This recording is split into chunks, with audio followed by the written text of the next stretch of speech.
আপনার ওয়েবসাইট আছে কিন্তু আপনি ওয়েবসাইট থেকে ভিজিটর বা ব্যবসা কোনোটাই পাচ্ছেন না। কেন পাচ্ছেন না জানেন? কারণ আপনার ওয়েবসাইট গুগলে র্যাঙ্ক করছে না।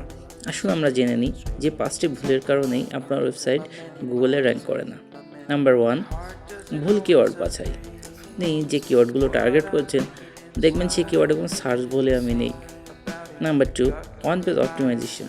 আপনি যদি অন পেজটা ভালোভাবে অপটিমাইজেশন করতে না পারেন, টাইটেল, মেটা ট্যাগ, হেডিং সব কিছু ঠিক করতে না পারেন তাহলে কিন্তু র্যাঙ্কে আসবে না। Number 3, low quality content. শুধু কিওয়ার্ড লিখলে হবে না, কিওয়ার্ডের ভ্যালু থাকতে হবে এবং সেই অনুযায়ী কন্টেন্টটাও থাকতে হবে। Number 4, mobile optimization. কারণ বর্তমান দিনে 70% ভিজিটর মোবাইল থেকে আসে, সো সেদিকেও আপনার খেয়াল রাখতে হবে। Number 5, backlink. কারণ ব্যাকলিঙ্ক ওয়েবসাইটের অথরিটি বাড়ায়, ট্রাস্ট বাড়ায়, সেজন্য ভালো মানের ব্যাকলিঙ্ক করা জরুরি।